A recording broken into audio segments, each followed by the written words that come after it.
Well, if there's anybody up for it, it's you, Dave. If there's anybody up for challenge, it's me, apparently. Right on. Yeah. All right, let me just remove, for some reason, ever since Elon took over X, it doesn't like the StreamYard, doesn't like the live stream to X anymore. Yeah, so sorry, people on X, if you're watching this from another platform, if you're on X, you're not going to see this over there. Like, is that what we call it? We call it X? Is that what it? I guess so. Yeah. All right. That's for me. Elon Musk is now the uncanny X-Man. All right. So, Gary Watt, you are looking very floral today. So I take it you're down in the south. I'm in the Panhandle. I get asked a lot. I like these shirts. Somebody asked me the other day. They said, "Have you been to Hawaii?" I said, "No, I've been to TJ Maxx." Yeah. Yeah, there's a store here in Australia.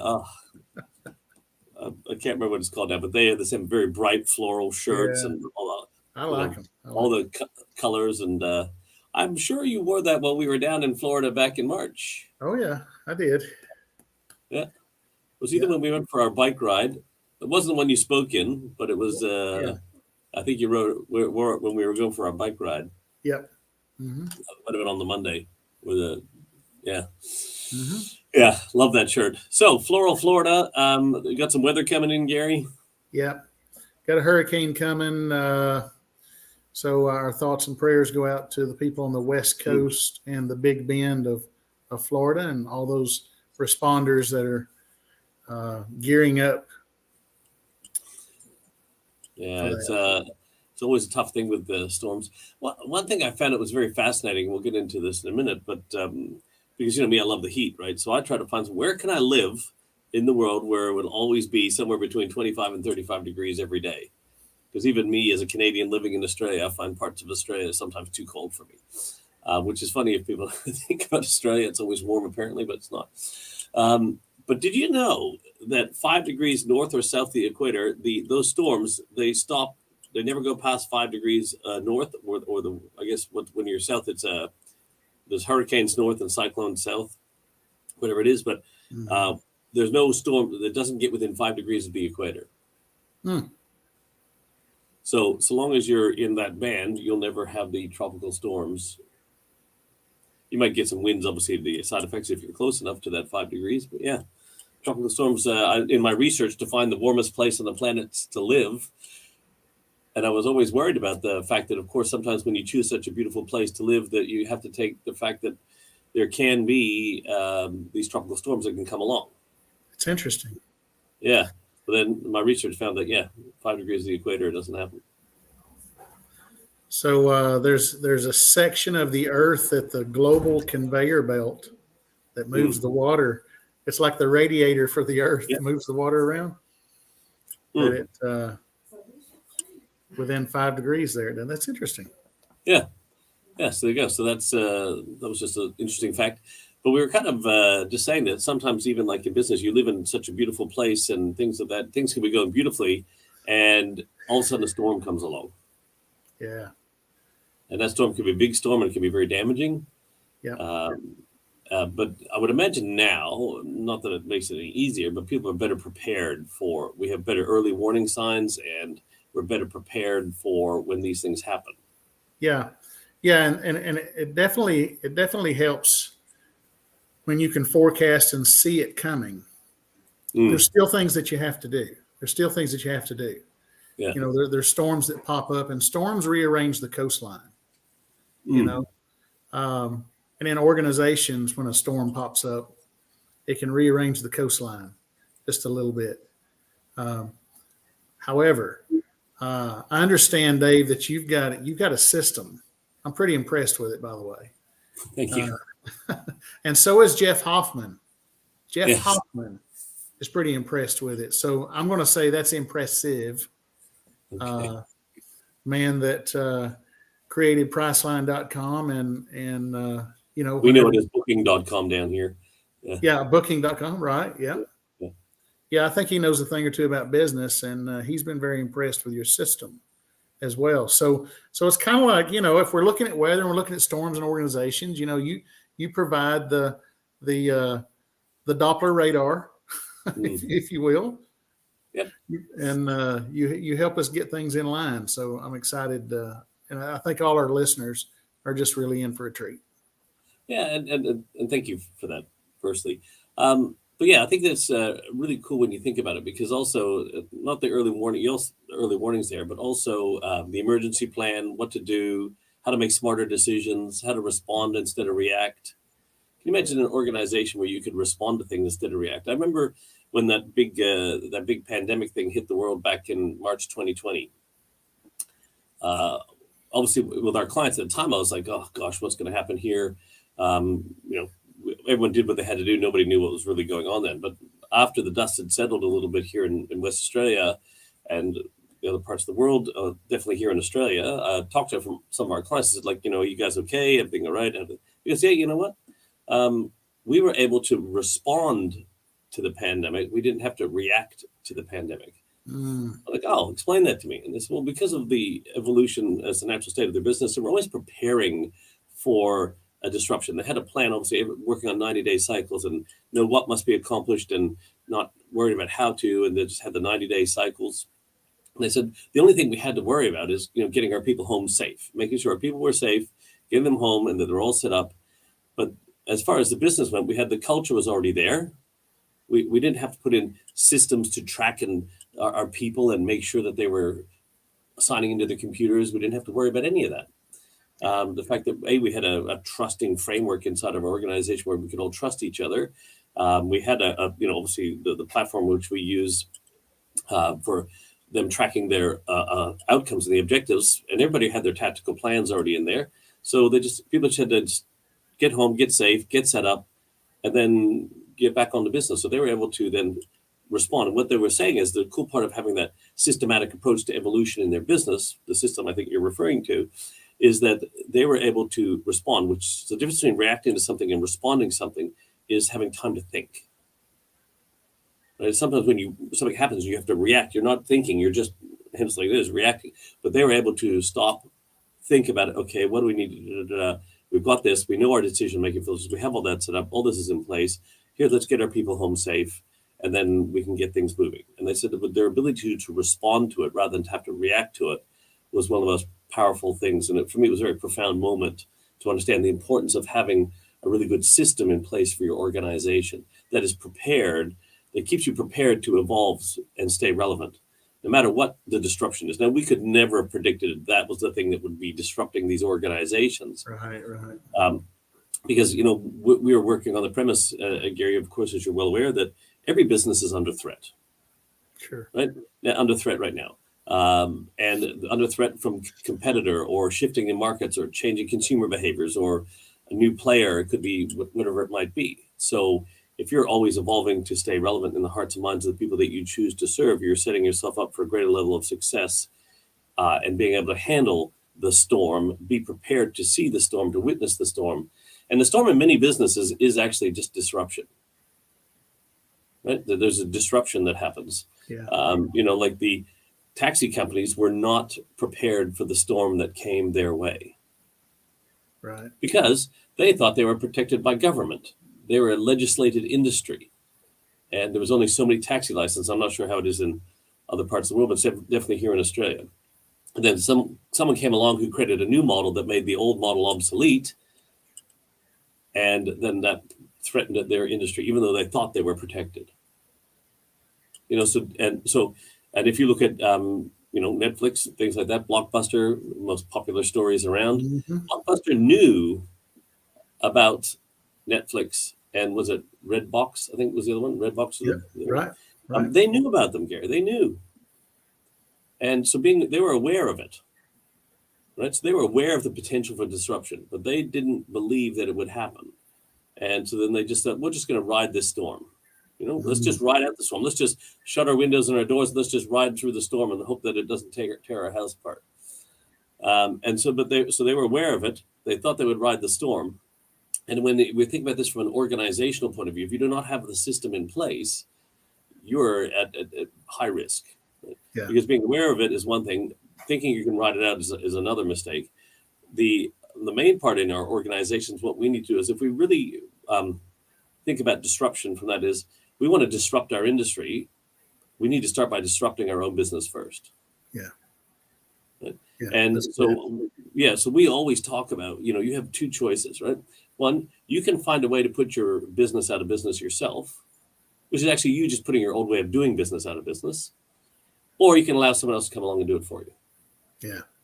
And you're probably going to be out of business or have a significant market share taken from you because you've allowed somebody else to rub your nose in a future you were destined to own. Yeah. Yeah. So you're saying you really got to change the way that you think. And Blockbuster's issue, just to use them as an example, as we look back on it, hindsight's 2020. Yeah. You said they hoped that things would just be all right, and hope is never a strategy. Hope is a good thing, but not a strategy, right? Definitely not. Yeah. It's like our financial strategy is buying lottery tickets. Sooner or later, it's going to pay off. Right. It's beautiful. I like the way that you said that hindsight is 2020. Yeah. One of my Clarisms is based around that. Is that people always wish they had hindsight when they should have used insight in the first place. Mm. And what does insight mean to you, Gary? Oh, goodness, Dave, you put me on the spot. I would think searching inwardly, and some of that intuition and what I just know and what you sense and values. Yeah. So insight is to see into, right? Mm-hmm. Right. So see into the possible future. So one of the things that we challenge people is if you have the system, the evolution as the natural state of your business, what you should be looking at is anticipating and acting in advance. Right. So to us, like at Circle Leadership, as you know, one of our core values actually is insight, which is just to anticipate and act in advance. Yeah. So if you want to look at your organization, and we're going to get into the roadmap in a moment, but some of these things are really important to understand the power of the roadmap and having these things in place, which is the systematic approach to evolution. Yeah. Is if the one, and this is I always use the blockbuster picture when I put this Clarism up in any of my keynotes I do, and that is that if you don't start anticipating the future needs of your clients, the one thing you can anticipate is not having future clients. Mm. Okay. And one of the other, so if you're looking, how do I get insight? Well, start anticipating the future needs of your clients. How can you do that? Well, here's the next step. Start thinking about your customers, especially if you're in the B2B world, right? Is who are your customers or clients serving? What's happening in their world? Because that will trickle effect to your clients. So if you want to be of best service to your clients and stay relevant, then you need to know what's happening in their world. So we're always thinking about our customers' customers or our clients' clients. Who are the people that they serve? What's happening in their world? What's there? How's that going to impact our clients? How can we best be positioned to serve those people? So when you think about anticipating and acting in advance, I'm always researching what's happening in all the different industries, the latest trends, things like that, so that I know when I'm dealing with our, say, insurance clients or our financial planning clients, or it could be glass and glazing, could be whatever industry that they're in, that we're reasonably up to speed with what's happening in their worlds. And what's going to be happening, because whatever's that could be happening to them. So how do we help them be better prepared for that? Yeah. And, thinking on the front end, Dave, it's preparing. Thinking on the back end is repairing. And I love what you're talking about whenever you can also think about what matters to the people within your organization. Now you get some real cohesion, and now you can generate some real energy within your organization, where it goes, we're way beyond org charts now, at that point. Yeah. Well, actually, in organizations today, we should be well past org charts anyway. Yeah. Right. With top-down leadership is the thing of the past. All-around leadership is the way forward. And that imagine an organization where actually everybody answers to something first, not to someone, Gary. Yeah, that's a big deal. Yeah, so then you shouldn't need to have an org chart, which is hence why we have the circle of organizational leadership here, which is why circle leadership is actually called circle leadership. So that's the origin story. All right, so we've so it's really important to understand, this is the power of having a systematic approach to evolution in your business, and the system that you're referring to is having this which creates a whole bunch of decision-making filters, which gets people involved in the work, involved in decisions about the work, which helps you to delegate outcomes, not tasks, which allows you to bring out the best in the human beings in the organization that you have and tap into that. We were just with one of our largest clients here in West Australia yesterday. I'll be with them again all day today as we're mapping out their next 90 objectives for all their 9 divisions of their organization. And one of the things we're talking about is what they've learned from actually setting somewhat ambitious next 90 objectives, we'll see for the next 90 days. And what they've been learning is through this process is that the more ambitious the target, without being ridiculous, but ambitious the stretch, is they look and when you do it right and you have your roadmap set up properly, and they can see what the next 90 days looks like. When you've got your objectives clearly identified, they can see what the next 90 days looks like. So they can start to see a picture in their mind.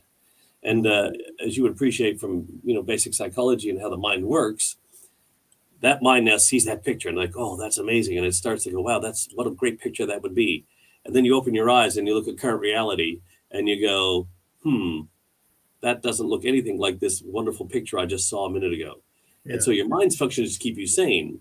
So what it wants to do is make your pictures match. But if you make the dominant, the next 90 days, you keep reinforcing, and, we talk about, holding the vision and casting the vision. Even if it's just on a 90-day thing, like this is what matters most in the next 90 days, guys. We've got to, and this becomes the dominant picture in our minds. Well, then our mind, a part of our brain will kick in called our creative subconscious, and it will give us all the energy and all the ideas that we need to make these pictures match. And it helps us to find ways to achieve this. And that's why I said, so when you're setting those ambitious targets, you may not hit them. Because in traditional thinking in organizations, Gary, of course, we set goals, and if you don't achieve your goals, that's it. Cut the bottom 10% and then you're out. Well, objectives and key results, which we use in the roadmap, is a different methodology. It follows human behavior. And what is there, it's not as a performance management tool.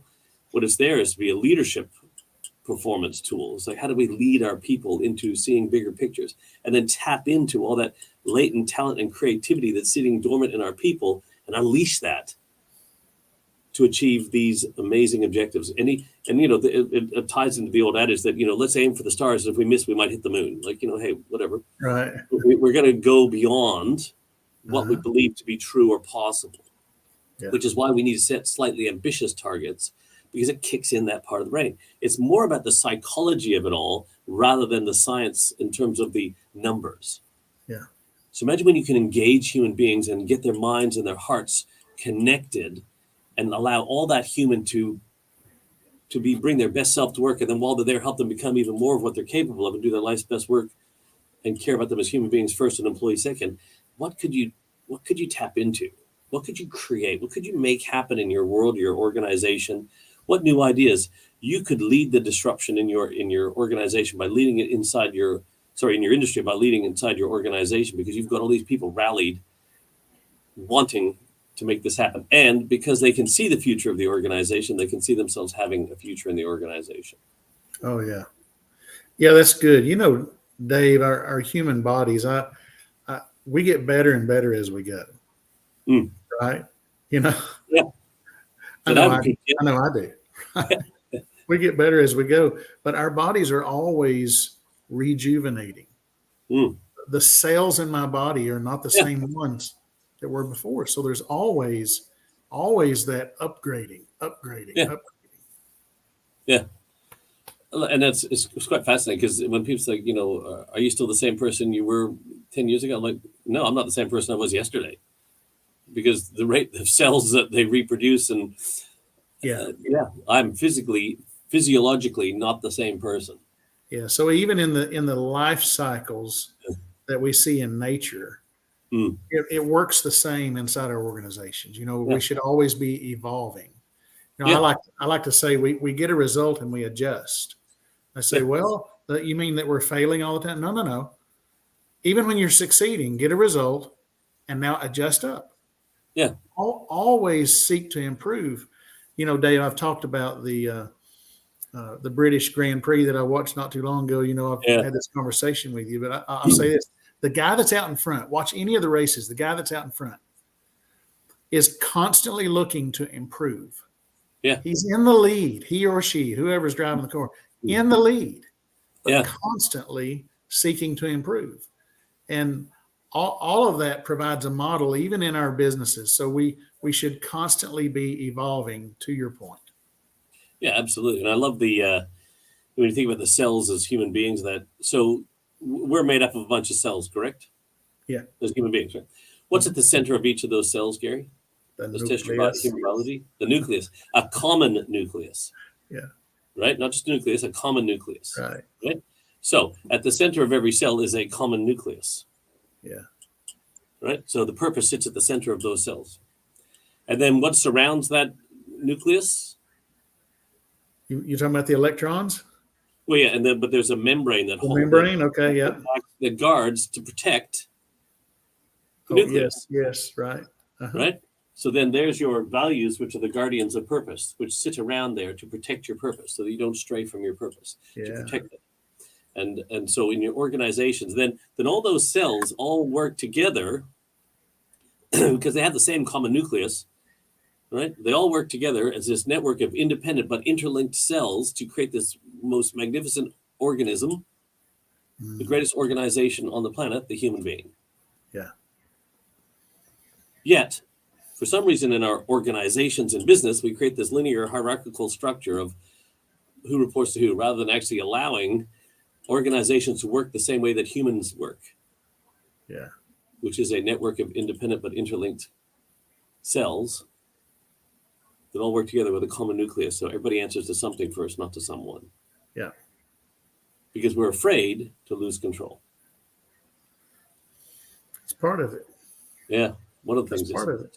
So can you imagine if we could create an organizational structure and flow where you could control the frameworks, not the work inside the frames, allow all those learning moments and coaching moments to happen. And the more we allow those moments to happen, the more momentum our organization gets. The more momentum it gets, the faster it learns, the faster it learns, the faster it evolves. Yeah. To your point about learning, right? It's like failure or successes is that, once again, I always say to people, what do you learn from your successes as much as what you learn from your failures? Every 90 days, I'm like, okay, guys, so what did we learn in the last 90 days? Yeah. Well, we did this thing. But what did we learn? Well, we learned this and this. Okay, cool. How can we add that to this? And then the next, what did we learn? What did we learn? What did we learn? What did we learn? What did we learn? The faster we learn, the faster we evolve. Yeah, that's good. Adjust. Because adjust. Otherwise, it's just like, what a waste of, even if we didn't achieve what we set out to achieve, what did we learn? We go, well, we learned this, and this. I said, what a success. Mm-hmm. Because success in the end is about who we become. It's not whether we achieve the thing or not. It's about who we become through the process of achieving the thing. Right. Yeah. I remember when Jordan bought her first car. Well, I'll leave this last story, then we'll jump into the roadmap. When she bought her first car, I refused to buy my kids their first car. Right? Refused to. Because I wanted to make sure that I didn't want to steal a moment from them. And I think when you buy your first car with money that you've earned and everything, whether we could afford to buy it for her or not was irrelevant. I wanted her, none of the kids didn't buy any of them their first car. She saved up $3,500, right? She was working part-time from 12 years old. She worked in the golf pro shop where she was a junior. Then she worked at one of the Dome. It's kind of like a Starbucks here in Australia. She worked there part-time. She did some babysitting, all these sort of things, and saved up all her money. And then we helped her research for the car that she wanted. She wanted to find this little small Suzuki Vitara, little four-wheel drive, convertible four-wheel drive. And we were going down to Perth to get it. She took her cash. She went and handed the cash over and to the guy and bought her car. And there's a great photo of her and her big smile on her face, like she bought her first car. And I said, how do you feel? She goes, oh, that's amazing. Like, I got this. I said, great. What did you learn? She goes, I saved hard and I bought my car. I said, yeah, but who have you become through the process of doing that? Who have you become? What have you developed inside yourself as a result of having that goal that you wanted to accomplish? But what was more important than you getting the car was who you become in the process of getting it. Look at your work ethic. Look at your ability to save money. Look at all these things that you've learned and that you've developed these skill sets in and disciplines in to achieve that goal. Yeah. right? And so it's who we become through that process. So same thing for our organization. It's so important about who we become. And that's why the learning is so important. The more we allow those learning and coaching moments to happen, the faster we learn, the faster we get people engaged. And guess what? When you have that roadmap in place, your organization will evolve faster than ever before. Yeah. So do you think we've teased people enough, Gary? Should we? Yep, I think so. All right. So last week we had this phenomenal conversation. From a few weeks back. So we started off with the process for human behavior on the left here. We went through what that was. I won't go through it again. Then we looked at beautifully in between that and the organizational behavior process on the right. Gary shared with us eloquently about communication and how we all communicate and work together and learn about different communication styles. And Gary's going to talk a little bit more about that in a moment once we pull out the roadmap.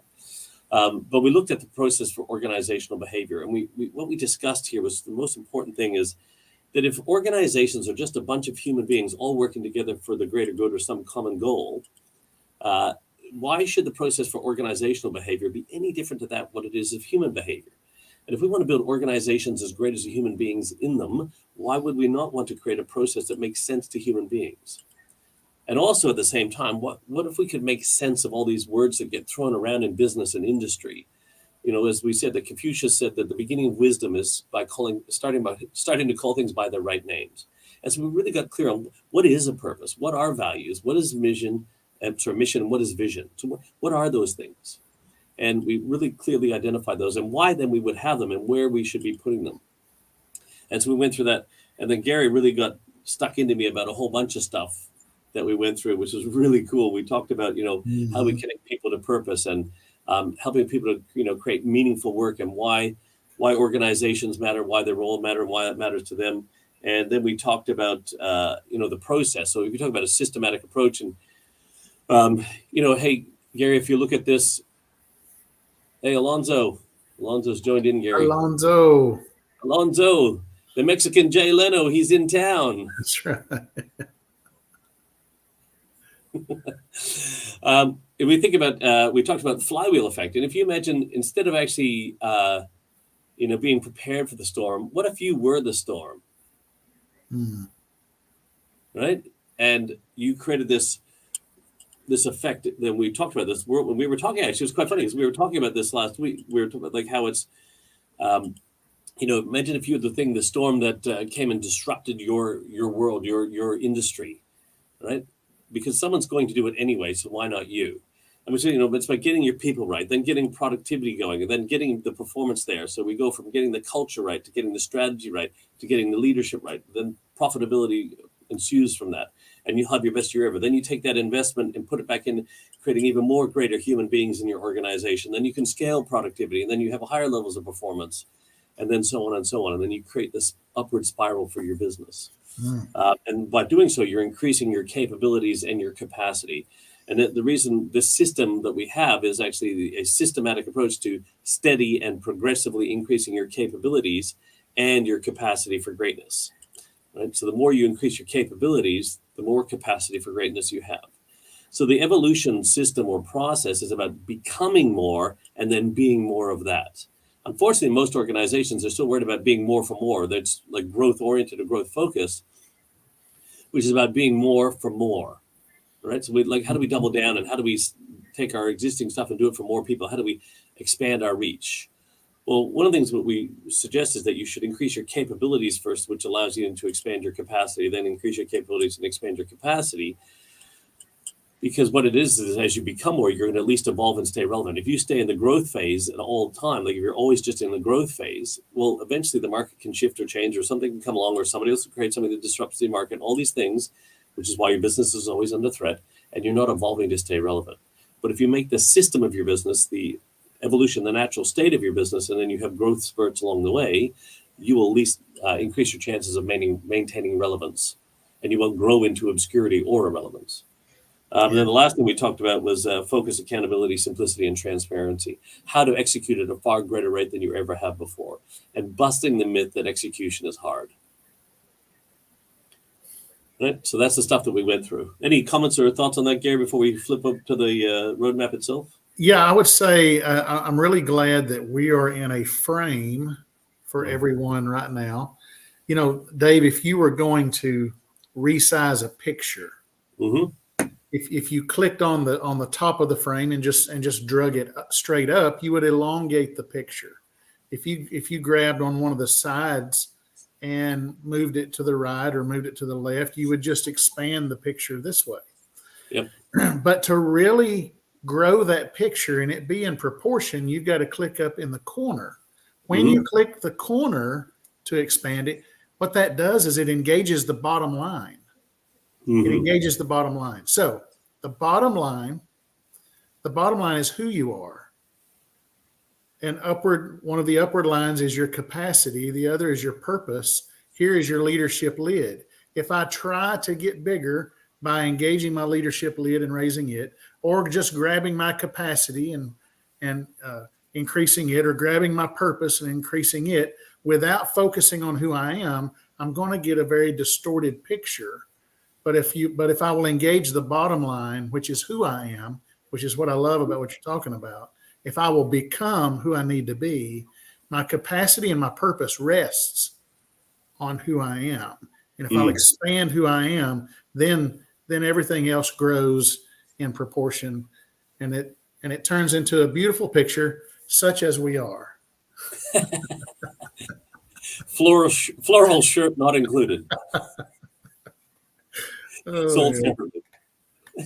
And Alonzo's got a joke for that somewhere. He's got a joke. He's probably sitting there writing one right now. By the way, for those of you who have never had the pleasure of meeting Alonzo, the Mexican Jay Leno, please check out, we call him Alonzo, but his name is, we call him Alonzo because we can't pronounce what that says there. Porfirio Renteria. Yeah. You can rent a Portofino if you want. So that's...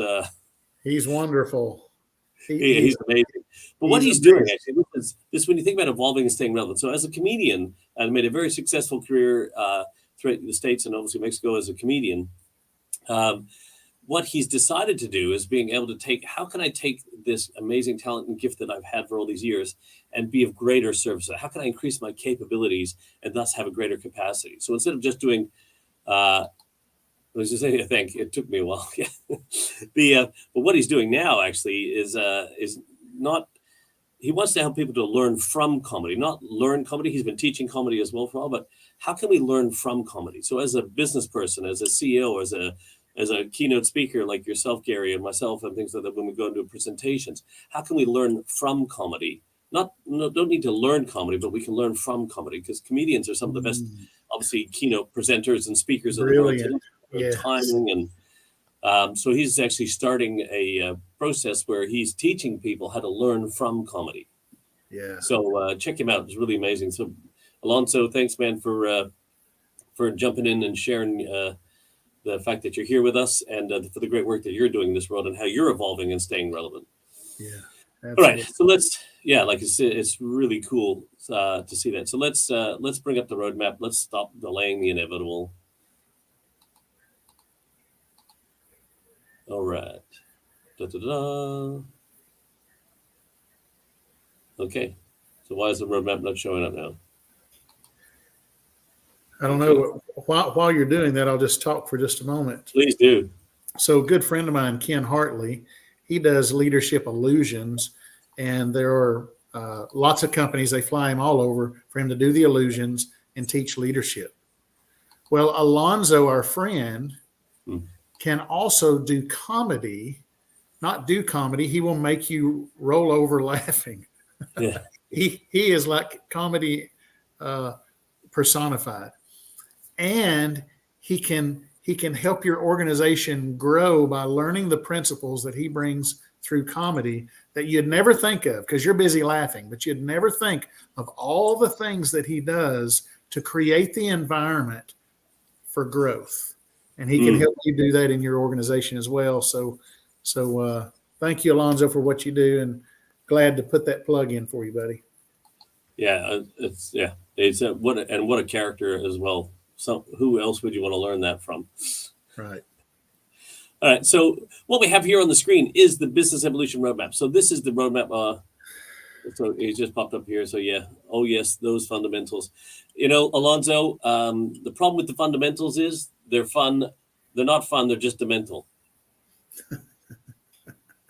And that's how you do comedy.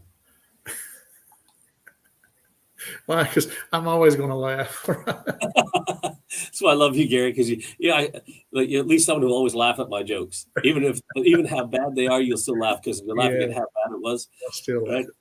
Yeah, you still laugh, which is awesome. My wife gave up on that about 2 weeks into our relationship. You know, it's like women are always looking for a man who's funny and things like that. And then she's like, yeah, but you've got the same jokes you've been saying for the same amount of time, for the same, you have no new material. I said, I know, I just need new audiences all the time. Yeah, yeah. Mate, we appreciate you too. Thank you very much, Alonso. So the let's look at the roadmap. So here's the roadmap itself. I'm going to zoom in a little bit closer right now, but we've just got it so you can see the whole roadmap. Because when we talk about this whole process, Gary, is about how do we get people on the same page. Okay, and we've done the magic and science behind all this, and it's kind of a bit of a we'll call it like a joke in business. We're speaking about comedy, but when people says, "Yo, come on, Dave, we need to get everybody on the same page here," and we just need everyone on the same page so we can all be on the same lane, we can execute, and they're like, "This is awesome, man. Show me the page," and they go, "There is one? I thought it was just like an expression, like get one." No, there actually is a page. Let's wait that way. There it is. That's the same page right there. Can you imagine? And I know there's like the business model canvas that's out there where you look at, like your business model for your organization. You can get that's like a strategy on a page if you wish. The challenge with the business model canvas or having a business model is that every business model has a shelf life. Has yours expired and you just don't know it yet? So the danger of having just a business model is your organization will have multiple business models over its life cycle. If all you have is a business model, when that business model has expired, your business has expired. However, if you have a business that is built on purpose and it is there to especially solve a problem in the world, and we've talked about in numerous and many people have talked about with a strong enough why, you'll have many hows and many whats along the way, right? But when your organization has a clear enough, strong enough why, how and what we do can and will change over a period of time. So when you're looking at your organization, if it's just built on a business model, well, that model has a shelf life. So you need more than just a strategy on a page. What you need is to have a culture and strategy on a page, but you also need to make sure there's a culture and strategy alignment happening in the organization. And you, with all your infinite wisdom, Gary, would be well aware of the old expression that culture eats strategy for breakfast every day. Mm-hmm. And the advanced versions of it are culture eats strategy for breakfast, lunch, and dinner, and all these other extensions of that as people try to put their own spin on it. Well, what if we could hack culture and strategy, Gary? What if we could actually find a way where culture and strategy were actually aligned, where actually strategy was born from culture, and you create this almost where culture acts as a shield and wraps around and protects your strategy in a way like a mother or a father would protect his child. Or where that culture is wrapping around and protecting your home from the storm. Can you imagine if we could create an organization where that can happen? It'd be nice, wouldn't it? Yeah, well, we can, right? So what we've been able to do is create a way where we can actually create the culture and strategy alignment in the organization where, because everyone will say, is culture part of it? Is culture a strategy? And first I'll tell you, culture is not a strategy, right? I adamantly believe that, when people look at, culture is just part of our strategy. Our strategy is how do we create this culture? No, you got to get your culture right. That's the people first. Got to get the people right first. And how we as an organization, what we believe in, why do we come to work every day? How do we uniquely think about it? What's the world we want to create? What's the impact we want to have on the world? There's something to believe in, someone who believes in me and someone I can believe in, right? That's the frameworks of an invincible culture. That's what we need to have and get your cultural framework right. Then if you do that right, you're then going to be able to find out how to connect mission. And I'll show you now because I'll reduce this, probably easier if we make it. We'll go to full width here. All right. So if you look at this, so if we now know why does our business exist? So in your business evolution roadmap, if you want to get everyone on the same page, the first thing is everybody has to know why we come here every day, Gary. I know every one of us has the individual needs for why we come here, but if we could, and that's for financial reasons, to get money, to have a lifestyle, whatever it is that you want to do. But why do we choose this one? And I always say to people, you can make money anywhere. Why do you choose to make it here? Right. Well, let's take money off the table. You can make money in any job you go to. Why'd you choose to do it here? Or why would you choose to do it here? If you had a choice, where would you do it? Well, I'd like to make money in a place where I have some sense of meaning to my work, where I know why I'm doing what I'm doing in the workplace, not why I'm going to the workplace. Why am I doing what I'm doing in the workplace? So we need to make sure we have a clear sense of purpose, right? And that is the problem that we are passionate about solving in the world for the people that we choose to solve for. And that is our why. And so Simon Sinek would tell you that people buy why you do what you do. And when he talks about why, he's talking about your purpose, right? Mm-hmm. Leaders start with why. That's because purpose is the seed of culture. It is the first decision-making filter. Does this serve our purpose, Gary? Yes or no? If not, why are we doing it? Right. And please understand, when we talk about purpose here, that purpose, it may define us, but it does not confine us. Purpose is, once again, how and what we do to solve that problem today can and will change over a period of time. But the why should still remain. If you have your why really clear and upfront, then you should never really need to change that. Once your purpose is, you've got it clear and can articulate it very simply and forcefully, it will actually help you create opportunities and new ideas to solve problems. It won't limit you. It actually allows you to keep going and be unlimited as you move forward. So once you have your purpose right, then we need to look at our values. Then we have to go, okay, so if purpose is why we do what we do, then our values are how we uniquely think about it. Now, we've talked a lot about this in the past, and we talk about, as human behavior says, that our attitudes, our habits of thinking drive the behaviors that we have. So what are the habits of thinking of our organization that we should have? And that is the unique thinking. So our values are how we think around here. When you're setting up your values in your organization, this is so critical, important. And we encourage people, Gary, to have 4 to 6. Some organizations have 10 values. And we're talking about your core values, the ones that you filter every decision through. You might value this over here and that over there and that down there. But what are the ones that we filter every decision through and that apply to all stakeholders in our business? Right? And that's what you need to be here. And please understand, this should be the unique thinking of your business, not the typical corporate rhetoric, BS values that we have, like service, honesty, integrity, trust. If you're in a service-based business and you tell me that you value service, I'm going to go, no shit, Sherlock. Wow, you're in a service-based industry and you value service? That's amazing. Isn't that price of entry? It's like saying, hey, we have a cafe and we have coffee here. Holy crap, there's a cafe that sells quality coffee, Gary. Let's go to that place. Those are what I call price of entry into having a good business or being a good human being. What makes you guys unique in the way you think about your business? We talked about earlier at Circle Leadership, one of our core values is insight. What makes us unique is that we value insight. So we anticipate and act in advance. We're always thinking about you and the people you serve. Yeah. Right. So when Simon graciously tells people that people buy why you do what you do, Gary and Dave will tell you that your values are why they buy it from you.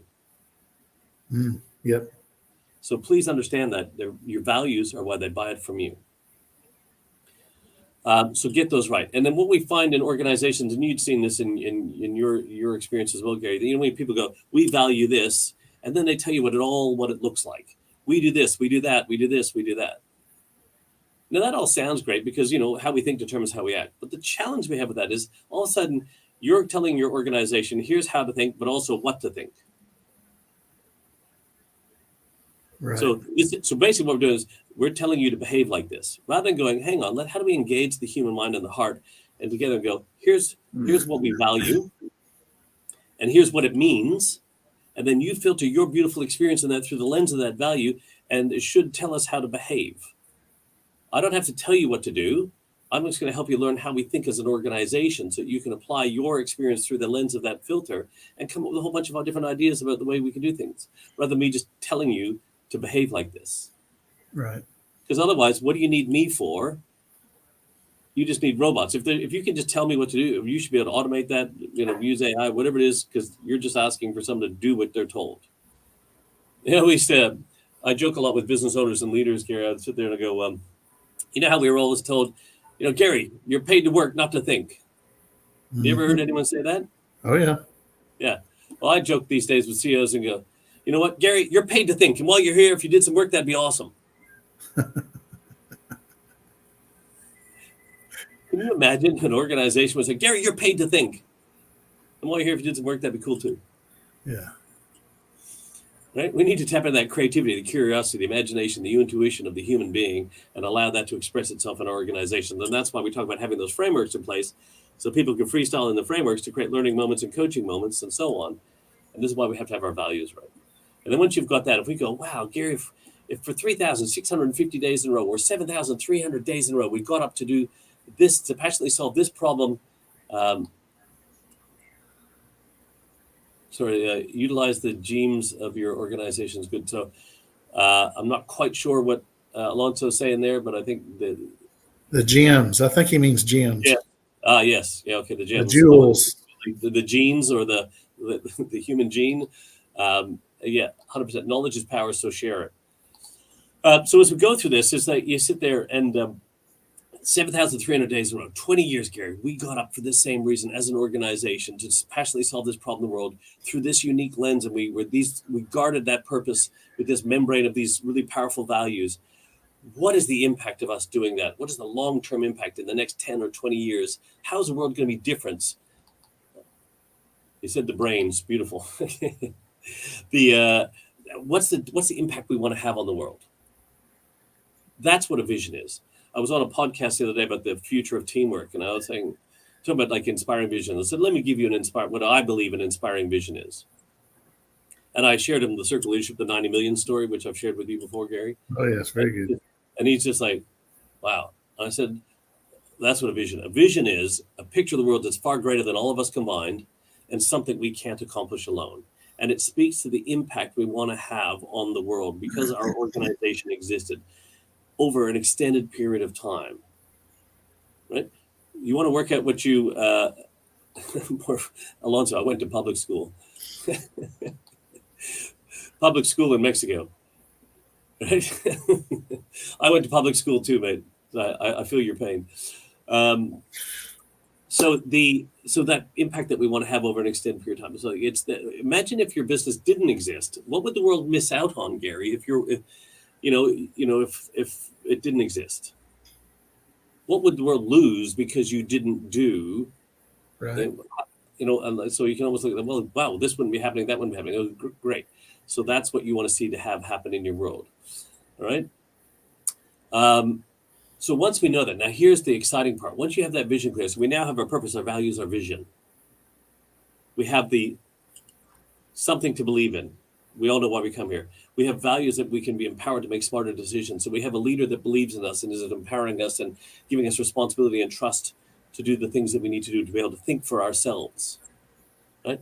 And we have a leader we can believe in because they have a vision of the world that's greater than all of us combined. This is where we create the culture and strategy alignment. And this is why I believe that strategy is born from culture. So if you get that, if you look at the cultural framework in that way and you go, this is the vision, go, okay, that's 10 years from now, Gary.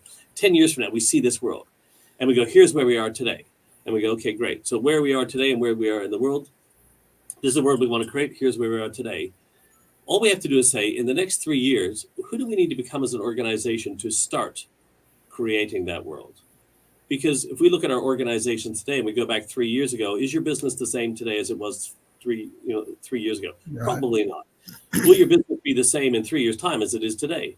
Probably not, because business is a series of evolutions. So our mission then just becomes the next evolution of our business that gets us that one evolution closer to, then another evolution, and eventually we become the business that brings that world into total reality. Right? So basically then this is how we create the alignment of culture and strategy. Our vision is here. We go, well then what's the organization we need to build then to become that? And then our mission now is born from vision. And our mission then is now, how do we become the organization that we need to become to start creating that world that will allow us to evolve and stay relevant in the hearts and minds of the people that we choose to serve? And it helps our organization to continue to evolve. And then when you get that right, then guess what? Our strategy is not about how do we make money. Our strategy is how do we become that business? Because when most people are mapping out the strategic plans in the world, what's the common denominator for most strategic plans in business today, Gary? Yeah, money, I would say. Yeah. But when money is your end game, you'll play any game. Mm. So as an organization, you have a beautiful vehicle, don't you, Gary? I know you do because I've had the pleasure of driving in your beautiful car. You have 2 beautiful cars. Okay. Did you buy those cars so you could put fuel in them? Oh no. No, especially at today's fuel prices. Do you know we pay down here in Australia like $2, over $2 a liter for fuel? Do you know what that would be in US dollars on the price of a gallon? What's a gallon of fuel in the US right now? About $3.50 US. And do people complain about that? Oh, of course they do. Yeah. Yeah. So there's 4.4 liters in a gallon, and we pay $2 a liter. Mm-hmm. You want to do the math on that? Yep. Gives me heartburn. I feel like I drank some fuel. Yeah. Yeah. Yeah, mate. 35. That's pretty close, mate. That's very close. You did go to public school in Mexico. The 35 pesos. Yes. Actually, so we don't. But does your vehicle need fuel to get it to where it needs to go to, Gary? Of course it does. Yes. Of course it does, right? What doesn't matter? Electric vehicles, it needs some charge. So please understand that money to a business is like oxygen to us as human beings. We need it to survive, but we weren't born just to breathe. Right. Your car needs fuel to get it to where it wants to go. Your business needs fuel to get it to where you want it to go. To become the organization, it's going to need money. But imagine if money was an input, not just the end game. It definitely has to be one of your objectives. So your strategy then for your organization should be built on how do we become this organization? If your strategy is about how do we make this much money, you can make that much money, but all of a sudden the market's over here, you've made that money, and then guess what? Next year you don't have any business. I'm pretty sure if you look at Blockbuster, the year before it went broke, it had its best year ever. Mm-hmm. And it financially had its best year ever. And this is why they're going, oh, no, we're making so much money. Kodak, we're making so much money processing films and selling chemicals. That digital thing, don't worry about that. Right? When money is your end game, you'll play any game. And then you keep chasing the money, guess what? And you do whatever it takes to make money. Then you actually dilute what you stand for as well as an organization. So once you got your mission right, we have the mission there. This is who we need to become. All we need to do then is go in looking at our objectives. What's the team that organization would have?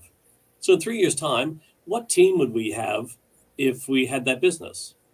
What brand would we have if we had that business? What clients would we have if we had that business? What financial performance would we have if we had that business? What systems and operations would we have if we had that business? And it could be, like our industry or our network or whatever it might be that we would have, our offerings or something. It could be whatever you want.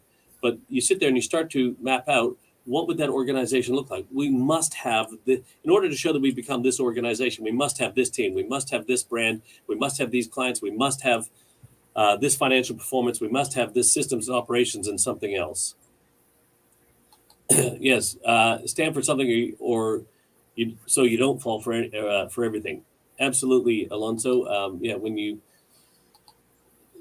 definitely need to be very mindful of that. Like, what is it that your organization stands for? And if it stands for just making money, well, you know what? That's I don't know, Gary. Have you ever jumped out of bed in the morning and gone, "Geez, I can't wait to make the boss rich today"?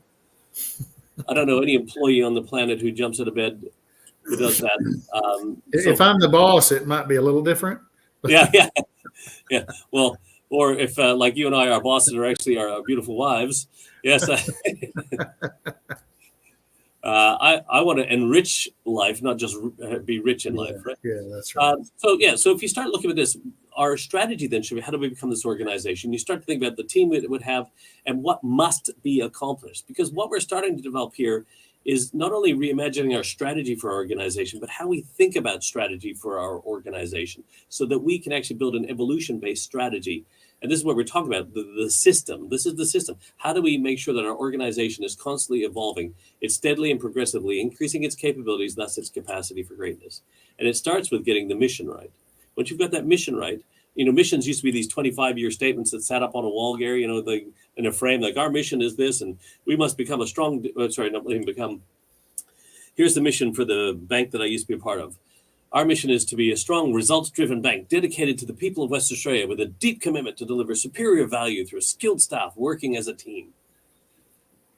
That was the big mission up on the wall, right? when we look at that, we need to sit there and go, hang on, well, who do we need to become? If we were going to become a global community of purpose-driven leaders like we want to here at Circle Leadership, that's our 3-year mission. A global community of purpose-driven leaders. We want to get all a bunch of purpose-driven leaders together as a global community and drive purpose and get the importance of purpose out there in the world for people, so people have meaningful work in their lives. What's the team that we must have? What's the brand we must have? What's the clients we must have? What's the financial performance, the systems? We map that out. And then we look at how would we actually know that we have that team? What would be the results that would show we have that team? What would be the results that would show that we have that brand? What would be the results that show we have those clients and the finance and so on? Because what we're building now is a what must be accomplished strategy, not a how to. Can you tell me, Gary, what's going to happen in the next 3 years? Absolutely not. No. Can you tell me what's going to happen in the next 12 months? No. We can barely take a wild ass guess at what's going to happen in the next 90 days. Right? So the old days of creating, here's how we're going to achieve our, like the strategic objectives, like the old goal setting, and here's how we're going to do it.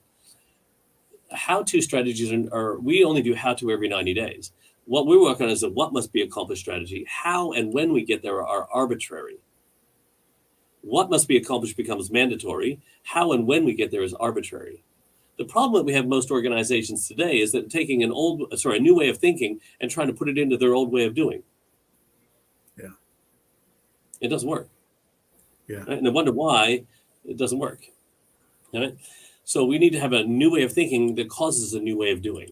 So when you're thinking about your strategy, if you're listening to this and you're looking at how do we get everyone on the same page, can you imagine when everyone can see what that organization looks like, who we must become? Can you imagine when we have this team? Can you imagine when we have this brand and we have these clients and we have this financial performance and these systems and operation? What would that look like? And then all of a sudden people start to see what that organization looks like. And as we talked about earlier, when they can see the future of the organization, they can see themselves having a future in the organization. When they can see the future of the organization, guess what? That part of the brain can kick in and go, I just saw that. That doesn't look like this now. How do I get back to that? And then your brain does what it does best. It's a goal-seeking problem-solving device. So it'll go, well, what if we did this? What if we did that? The how-to comes naturally. And when we allow our people to express themselves and bring their talent, they create the how-to. Get people involved in the work, involved in decisions about the work. They're the ones who are going to come up with the how-to. Can you imagine when we could just delegate outcomes to people and not tasks? When we could hire people to achieve objectives and not a job?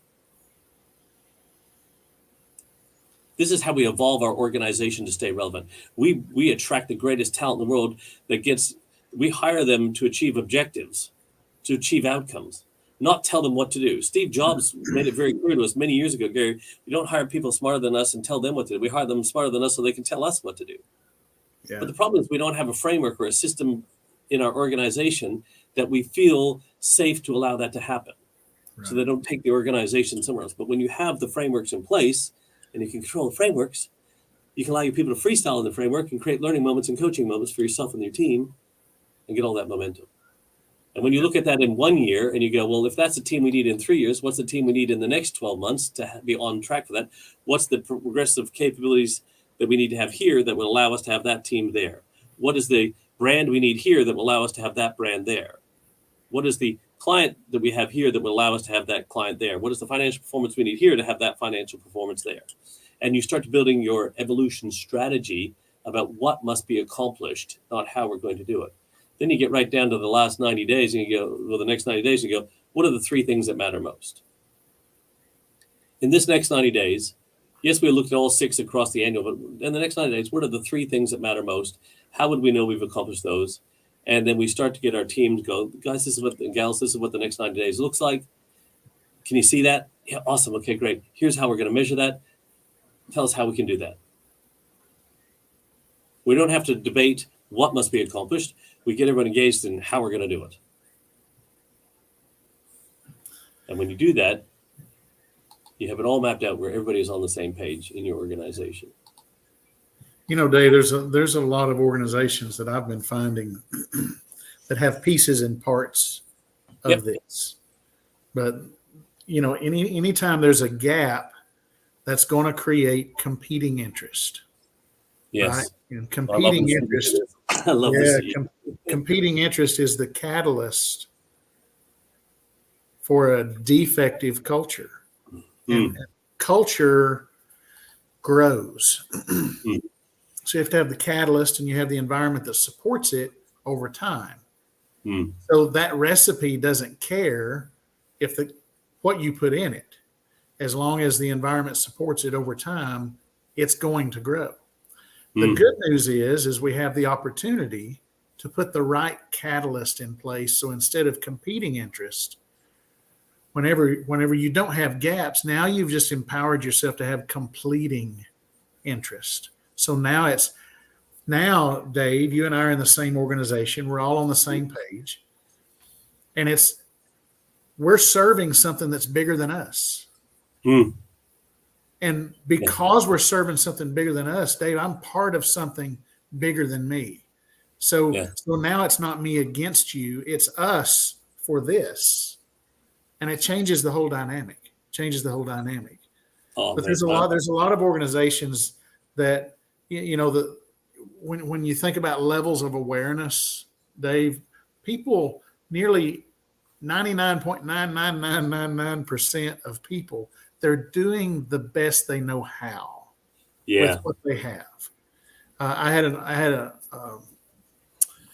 a crucial conversation with some managers the other day that just totally, I mean, they berated some employees in front of everyone. Oh, wow, really? I had a private conversation with them. And I asked them, I said, how do you not train a racehorse? How do you not train a racehorse? How do you not train a racehorse? And they said, well, you don't beat them. And it was amazing that they said that. I said, right. That's right. Wow. I said, so let me ask you something. Do you believe you have racehorses? Well, I'm just not so sure about that. I just don't. I said, there's the problem. And I said, and they'll never outperform your expectations. I said, they'll rise to the level of your expectations. So they were very humbled. When I had that conversation, they were very humbled. They thanked me for having the conversation with them. And then this is what they said. They said, well, that's what's been modeled for us. Yeah. That's how we were talked to by our leaders. Yeah. So there's so many people, they're doing the best they know how, the best that they're aware of. And so that's one of the things that I love about this. There's a lot of organizations that got pieces of this. Yeah. And if you don't have the whole thing, you'll have gaps. And if you have gaps, there's competing interest. But if you can close those gaps, get everybody on the same page, you can close the gap. And as they say in the UK, mind the gap, right? If you don't mind the gap, you're going to fall in the gap, right? Yeah, and then you get hit by the subway, the train. Yeah, I love that, Gary. I'm glad you brought that because it's so powerful. This completing interest in the fact that it's integrated, and this gets back to that whole concept of the challenge. Also, is you can get everyone on the same page, but if your organizational structure does not facilitate that, or it creates silos, the siloistic approach to things where people aren't able to collaborate and work together, and complete each other. And even like say we're talking with this organization, they have 9 different divisions, but there's teams that support other teams and they overlap. And one of the things they're making very clear is that they're all working together to make sure that, hey, you're working on that. We were going to do that. Okay, so do you need who's going to do it then? And we make sure that there's not redundancy in terms of both 2 people working on the same thing at the same time, which don't need to be working on it unknowingly. Can we collaborate? Should we work better on that? Or is it something, hey, it's better in your area, and that thing you're doing over there, that's probably better over here. Let us take that in our team and we can work through that. So this ability to obviously be more effective as an organization as well. And you talk about effective communication. So when we're doing the right things at the right time for the right length of time, we are effective first, and then we're efficient, making sure we're doing all those things right the first time. This is how your organization becomes more productive. Yeah. And that's when communication obviously is more productive. So you're able to communicate better as a team, and that when everyone's working together, and your organizational structure, which is why then you need to have an ecosystem of leadership in your organization, not an ego system of leadership, where you need to become a coach, not a boss. So there's all these things that we need to, get everyone on the same page, but you also have to shift the way you think about things. You have to become be willing to have head coaches and coaches of teams, not just bosses of teams, and that, that this whole structure. I'd love you to just share some wisdom on that. Yeah, and I'll share with everyone. We'll go just a little deeper into personalities and how we can leverage those. And I'll talk just a little bit this evening about crucial conversation. But I want to hit on something, Dave, that you're talking about if you don't have the structure in place. So I want to give you a good example. There was a company I was inside the other day, and of course I've been working with them for a little while, and I've just paid attention, how they're so busy throughout the day, and they come together for a manager's meeting, and what you end up having in the manager's meeting is one reports out that he's waiting on this one to get his stuff done. Well, that creates a little bit of defensiveness, and the boss is sitting in there. And I could just kind of see it was becoming almost what I call a dog and pony show. We're not really getting anything done. We're kind of shooting across the bow at one another, and we're saying things to deliver ourselves from the wrath of the boss because the boss is sitting in there. And so, as I said, generally people are doing the best they know how.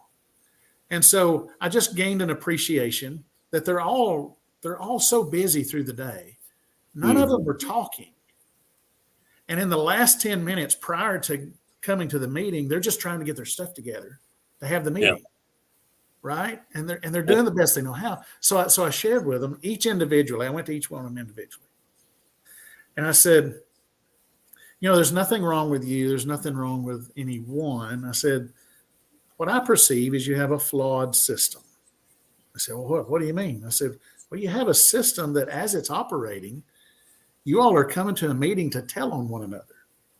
Whether you mean to or not, it's set up. All you're doing is reporting out why you don't have yours done.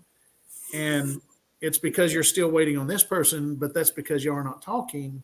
You're not working together. And I shared with them, I said, you need to have the meeting before the meeting. And if you can't have the meeting before the meeting, don't have the meeting. Yeah.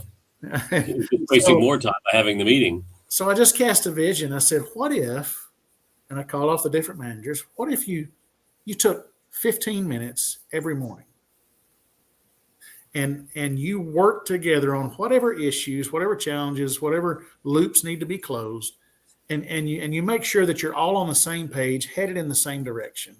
What if you had that just a little meetup so that now when you come to the big managers meeting, yeah, you still may have some of these objectives that have not been hit, some of these key results that have not been hit. Yeah. And here's what we're doing about it. Here's what we're implementing. And that meeting now becomes some feedback on, hey, what could be adjusted? What result did you get from that behavior? And then you can make an adjustment and go somewhere with it. And every bit of that, Dave, was a structure problem, right? To your point. Yeah. And I love that because especially for meetings, like meetings should be about robust dialogue, not talk about shit we should already know, Gary. Right? That's what I say to people. How come you guys don't already know this? Like, why are we talking about this in this meeting? Why are we having this conversation here? Like, this should be robust dialogue about what's working really well or where the gaps are, what we need to improve. Not reporting stuff we should already know. Yeah. That should have already happened before here. Yeah. If you want meetings to be shorter, actually be better prepared. Work better together, be better prepared. These meetings will be a lot faster. When we have our fast execution meetings every week, we're not sitting there it's a 20-minute meeting. We're talking about the gaps and productivity, and who's got what plan for the week ahead and everything like that. Not talking about stuff we should already know. The results are already in there. What's been done has been done. It's all been updated in the system, everything like that. The other part I love what you talked about there, Gary, is the fact is, it's a system. James Clear said in his book Atomic Habits that we don't rise to the level of our goals. We only fall to the level of our systems. Mm-hmm. And this is why, once again, if you have a systematic approach to evolution in your business, like the whole sense of a roadmap and building this where we are constantly evolving as a team, a steady progressive increase of our capabilities and capacity for greatness, we have a systematic approach to that, we will rise to that level of that system. If you have and I don't know if we talked about this when we did human behavior or not, but especially when it comes, say, to crucial conversations, when we see poor behavior happening in an organization, most times we were told, we were taught to attack the problem, not the person, or attack the behavior. We don't attack the person, we just attack the behavior. It's not you or this, it's that behavior did this. And so that's where. But what we never think about is, and where we should be looking at, is attacking the system that enabled that behavior in the first place. To your point, what is the system that's enabling that to happen? Why are we allowing, what's the system that's allowing those managers to not be getting together and supporting each other and doing whatever, so they're better prepared for that meeting?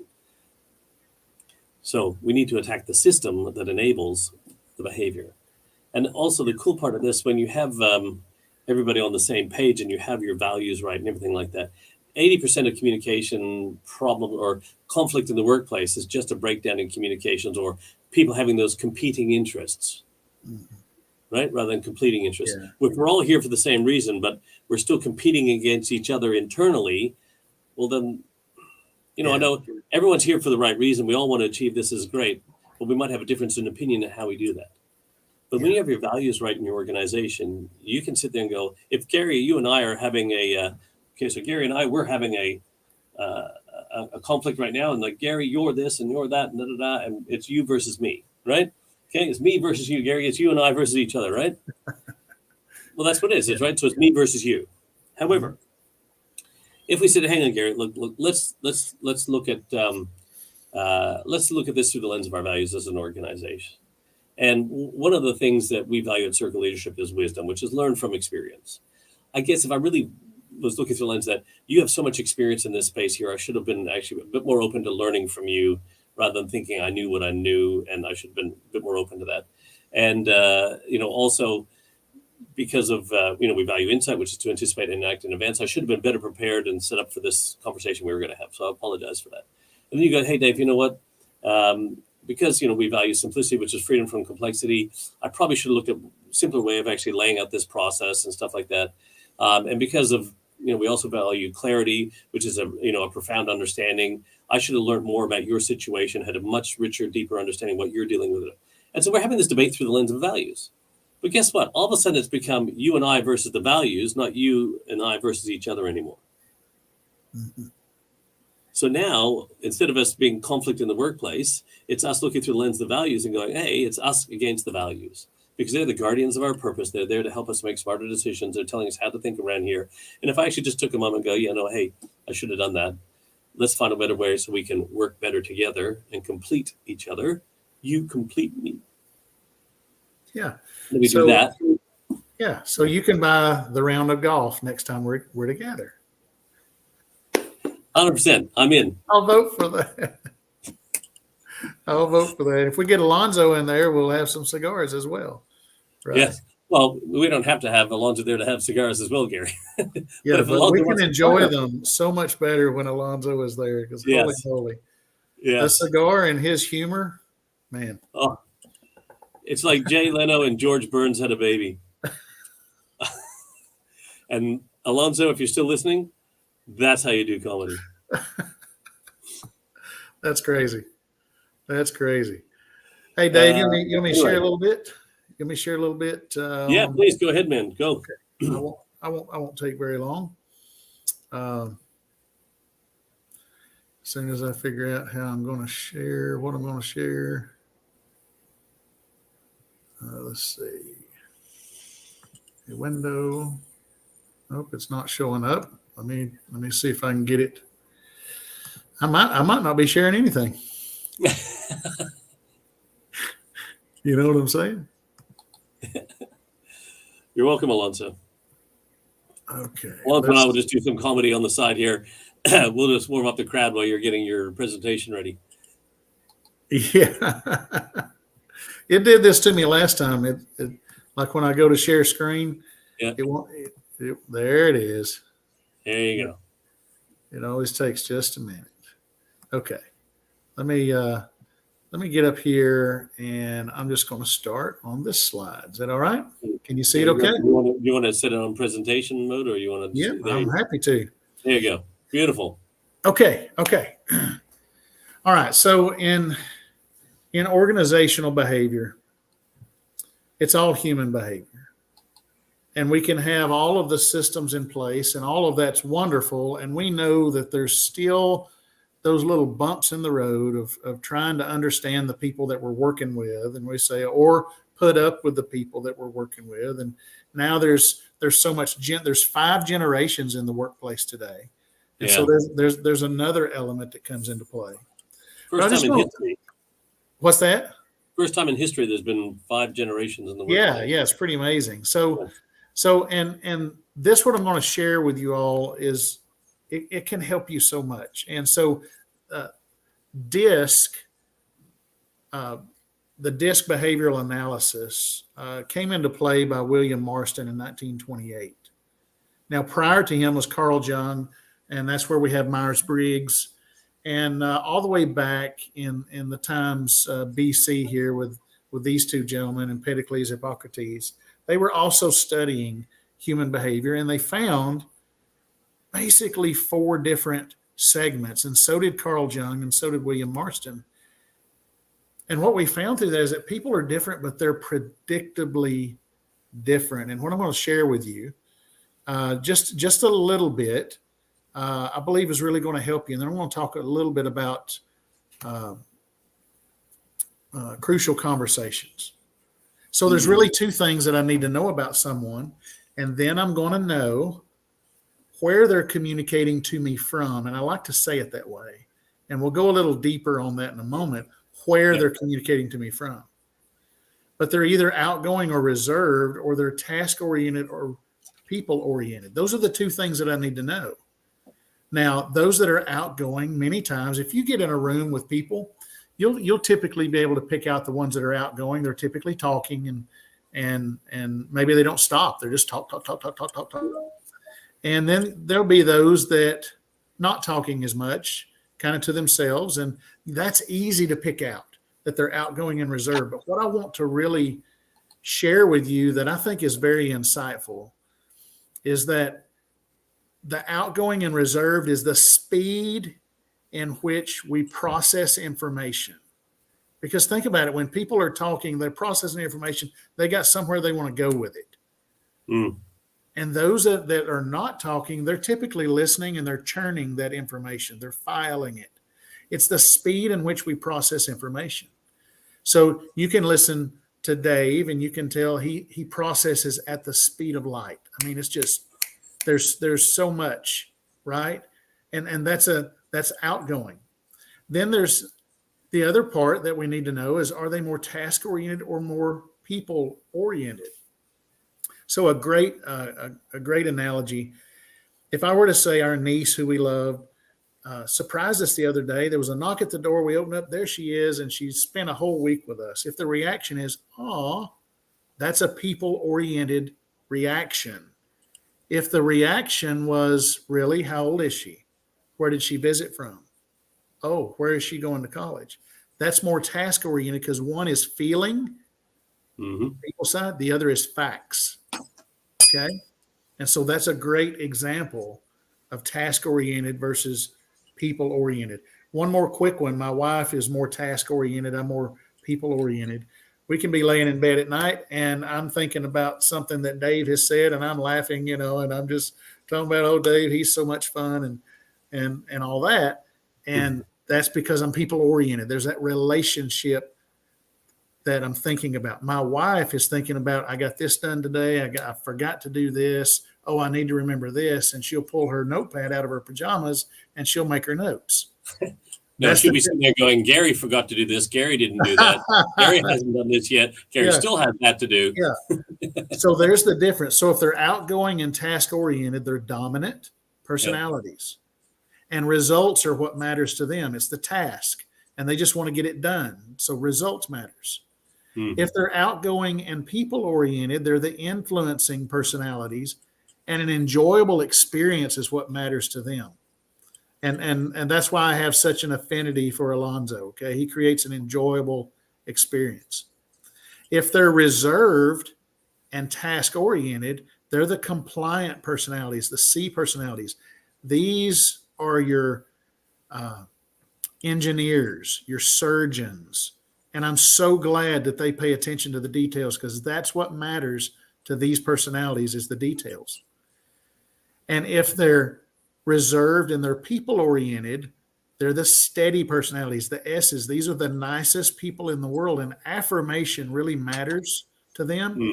So you will always be encouraged by these people.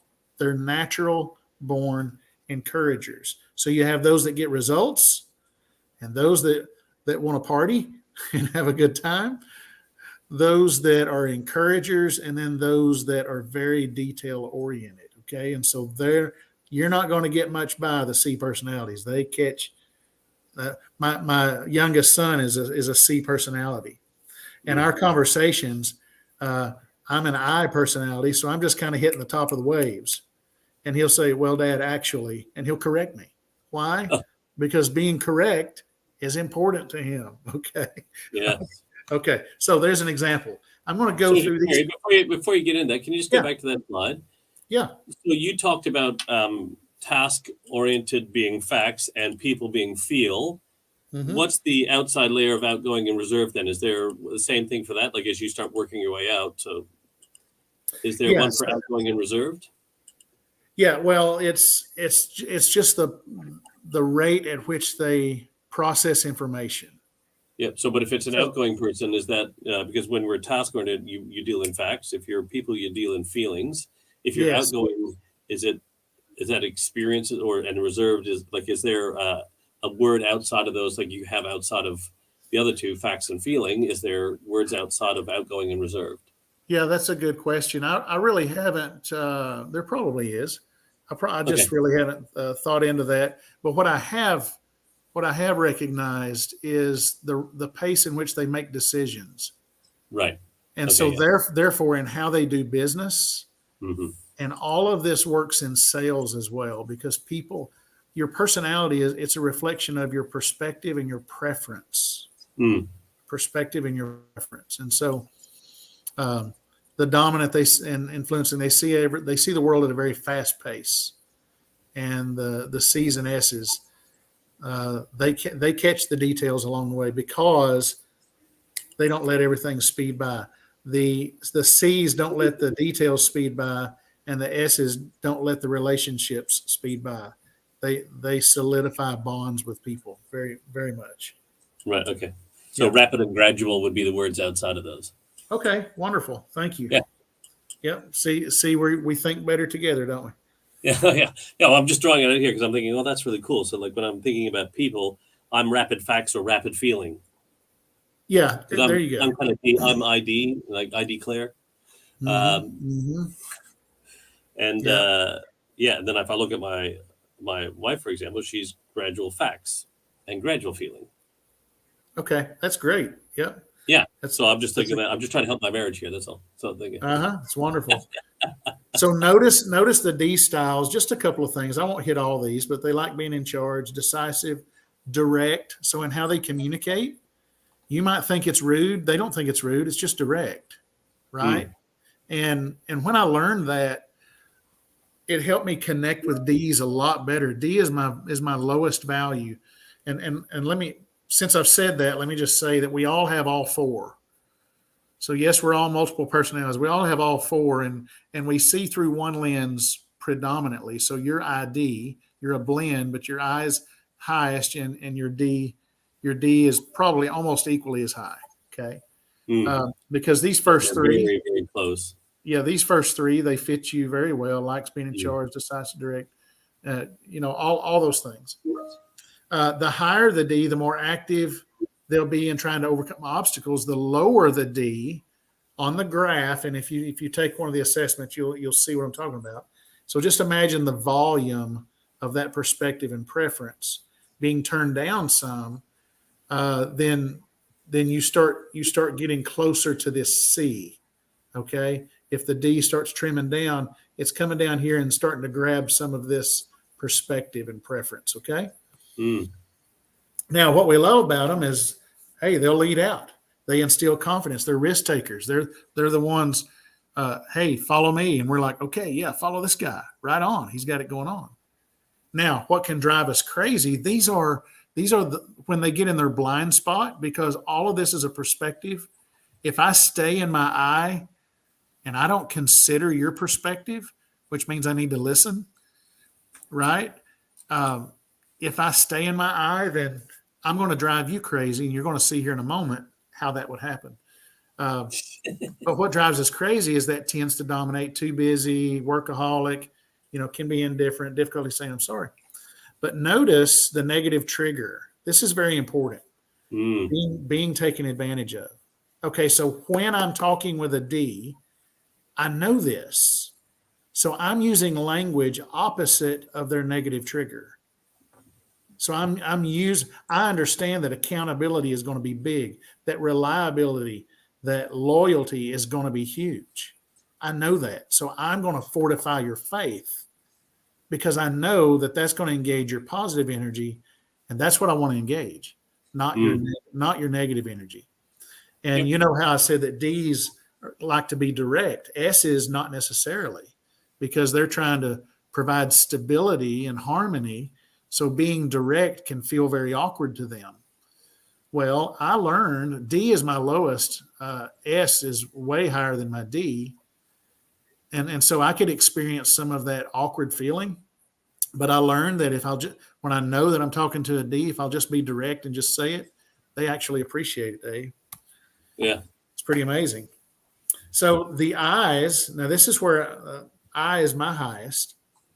Optimistic, focused on people, encourages others. The higher the I, and mine is really high, the more verbal and persuasive a person will be in trying to influence others. The lower, they'll use data, and they'll start coming down into this reserved category, okay? When it's trimmed down. Here's what we love about them: make friends easily, liked by others, friendly. See, that word pops up almost everywhere: spontaneous, fun, all that stuff. What drives you crazy? If I get in my eye and I stay there and I don't consider your perspective, Alonzo's and whoever all of our other listeners are, I can exaggerate, get disorganized in my thought patterns. And in other words, my mind is moving so fast and my mouth can't keep up. And so what's coming out of my mouth gets me into trouble, Gary. What's coming out of my mouth is disorganized. And then you get down here to this fifth one, squirrel, easily distracted. Hey, a friend of mine who's an I personality, he Marco Polo'd me today. So he's video talking. And while he's talking, he goes, my mustache looks funny. I mean, it was a classic squirrel. Right there. But notice the negative trigger: rejection. Yeah. Why? Because they're people oriented and they want to have that enjoyable experience with people. So they can be great because they're outgoing. They can be great on speaking from the stage, and an I can get stage fright quicker than anyone because of the idea of rejection. What if they don't like me? Okay. So when I'm talking to someone who's an I personality, there's probably a story involved. I'm going to listen, and I'm going to enjoy the story. And if it's a funny one, I'm just going to laugh. Right. And the truth is, Dave, if we'll give people about 60 seconds of what it is that they really want, it creates a connection. So if I'm a D and I just really want to get things done, or I'm a C and I'm laser focused on something, but I'm the leader, and an I personality is someone on my team, and they're telling me something that they enjoyed. Maybe it's a joke that was told in the break room, and you know what? If I'll just give them the 60 seconds, man, I will engage their positive energy, and I'm going to get so much more out of them simply because I took 60 seconds and gave them what they needed. Yeah, it's pretty amazing. It's unreal. Yeah. The S styles, loyal, trustworthy, easy. These are the nicest people. Look, team player, great listener. And the higher the S, look at this, the more they may want to resist change. The lower the S, they start inching up towards the I. Look here, the faster the pace or the greater the desire. Now, this is another reason. Let me back up. The S's make up 69% of the population, Dave. So this is another reason. Have meetings before the meeting. Get the pulse of your people, right? Don't just come in and make change. Okay, we've got this, and here's what we're going to do. Get the pulse of your people and get their buy-in And one of the beautiful things about the roadmap that you talked about is whenever you create the parameters and you let them be creative within that. Oh, it's a beautiful, that just spells community. And as personalities, 69% of your employees are going to love that. They're just going to love it. Yeah, and Gary, can I just add in there? This is really important on that, like, because I didn't realize this, but so 7 out of every 10 people in your organization, approximately, are S personality, are likely to be S personalities, who are then going to be resistant to change, right? Yep. How, I always say to people, when you walk in and say, hey, we're going to implement change management in our organization, where do most people's thoughts go to? What's going to happen to me? Yeah, right. Am I going to lose my job? Or oh, crap, I've heard this rubbish before. Nothing ever happens. It's all these negative thought patterns that appear. Yeah. So knowing that 7 out of 10 people there are resistant to change, and then when you throw in change management, they're going, oh my God, am I going to lose my job or whatever? But what if we said, and we reframed it and said, hey guys, you know where we were 3 years ago? Do you think we're the same organization today? Like, well, no, we've found this. Okay, cool. Do you think we can stay the same organization we are today in the next 3 years? Well, no, we probably need to do. Okay, great. What do you see as the next evolution of our business? How do you see us evolving as an organization? Where does their mind go to then? Yeah. So when you have evolution as a natural state of your business, and you brought this and people can see the future and all that, guess what? There is no change in the 7 out of 10 people's mind, because they can see how the organization is evolving anyway. They can see what the business is becoming, what it looks like. They can see all that. So we're not implementing any change management. We're just creating the natural state of evolution of our business. And it might be, Gary, and your wisdom on this would be far better than mine, that they may go, it makes sense to me. And it's not change. It's just constantly us continuing to evolve and stay relevant. Just getting better. Just getting better. Yeah, so, it's just a natural state. Yeah. So many things that we love about them. Now, again, when we get in our blind spot, and here's why we need to know our blind spots. When we get in it, it makes it challenging for others to follow us. Well, look here at an S. Sometimes if the S really gets in their blind spot, and if you couple that with their fear, which is loss of security, then they're thinking, I don't want to make the wrong decision. And they can get caught up in that and become indecisive.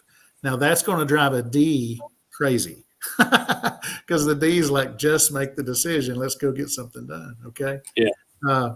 But notice this: keeps emotions hidden, slow, steady pace, can become possessive, avoid conflict. Those are just things when we get in our blind spot. Okay. So it's important for us to know about ourselves. It's important for us to understand that about others as well. Okay. So I was getting ready to say very quickly, let me cover the compliant and the compliant and the S's are going, no, slow down. Don't go so fast. And the compliant people are just going, just give me the details, Gary. That's right. Just the facts.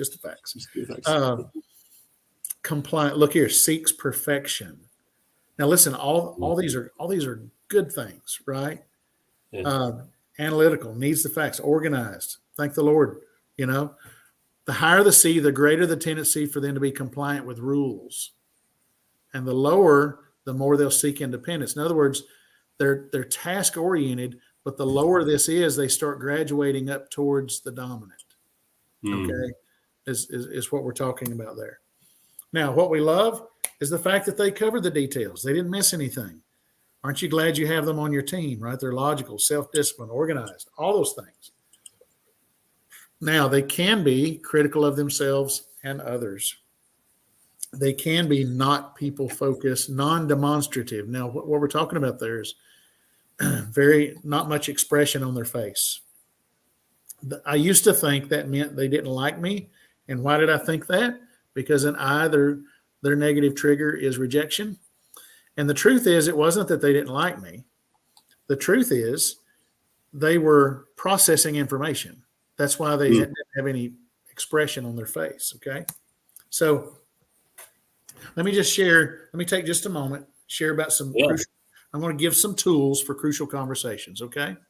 So crucial conversations or when the stakes are high, opinions vary and emotions run strong, right? Yep. But they're crucial because we need to have them. Now, what can happen inside of organizations is you've got leaders. Not all of them are D's and I's. Some of them are S's and C's. And some of their negative triggers, that's like their fear. They don't want, an S doesn't want to have that confrontation.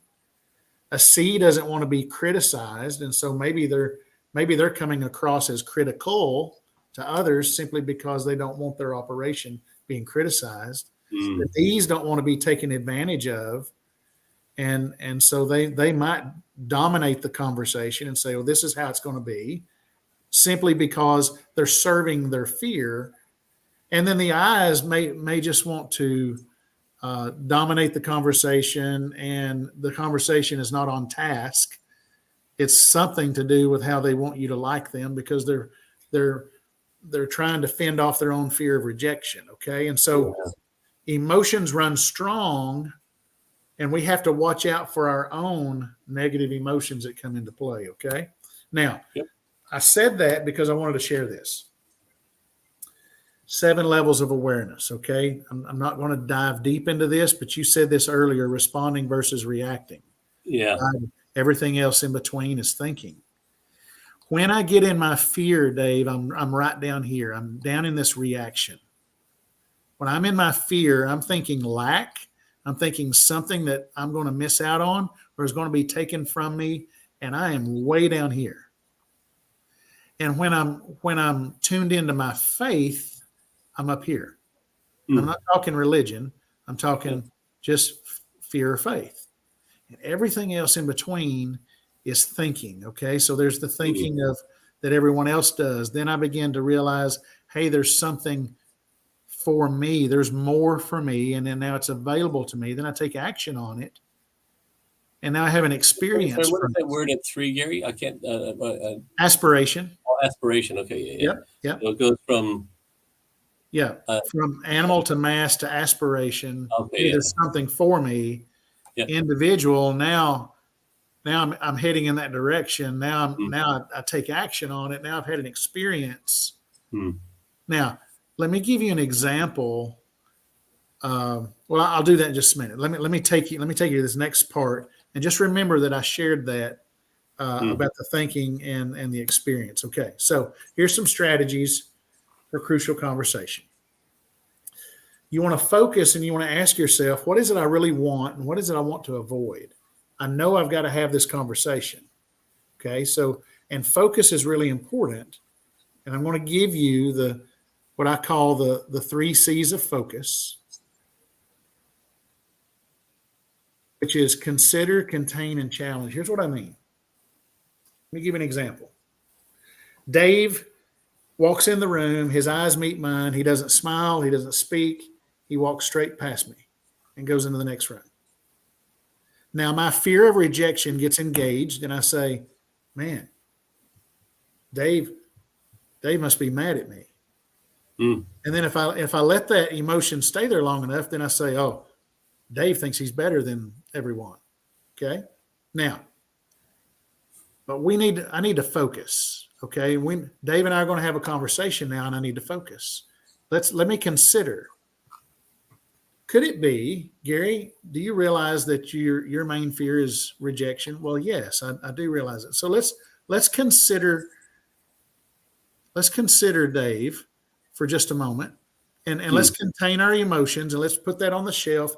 And now let's challenge the idea that Dave thinks he's better than everyone, and he's mad at you. Let's just challenge the idea. And now, whenever you do this and you pause and consider, you give time for the levels of awareness to rise up. So now my fear was engaged. I was down at that bottom level, but because I pause and consider, it allows the level of my awareness to start going up. I contain. Let me put my emotion. Don't deny it, but I'll put it on the shelf for a moment. And now let's challenge the idea. As I'm thinking through it, I get up to the experience level. Gary, what's your experience been with Dave? Oh, it's always been great. Dave's a great guy. Okay. So now you think Dave's mad at you and thinks, no, I don't think that. Okay. All right. So I just wanted to share that evolution and how that can go. Yeah. And Love that. sometimes when you have a crucial conversation, and I'm just sharing this because the emotions can run strong, okay? And we can get ideas. So I want to give you now what I call the 3 A's, how to have a crucial conversation. The first thing, Dave, when we engage in a conversation, I first want to appreciate you for who you are. And if I will express that, and especially express that in a way that I know engages your positive energy, then because you're an ID, I'm going to say, hey, Dave, I appreciate the enthusiasm that you bring to the table. And the fact that you really care about results. And now that number 2 is align, which means we both want the same thing. Now, these crucial conversations can be, I just gave you an example of, I thought you were mad at me. But let's go back into the organization, and there's some behaviors maybe, Dave, that I'm having that's bringing bad results, and we're not hitting our objectives, and maybe I'm not in alignment with purpose. And you're an ID, and so your mind is moving quick, and you're like, okay, we're going to have to get Gary straightened out and get him on the straight and narrow pretty quick, or I'm going to elbow smash him. Right? So the people's elbow. When we get into the conversation, it works for this as well. Maybe I'm not performing like I need to. First, appreciate what I bring to the table. Now we want to align. Hey, we both really want. I believe we both want the same thing. And then address it. Here's what I'm seeing. Now help me see what you see. Here's where we want to go. This thing is bigger than us. Here's our purpose, our values, our vision, our mission. And here's what I'm seeing. Now help me understand what do you see? And it's just a great way to enter into a crucial conversation. Okay. So,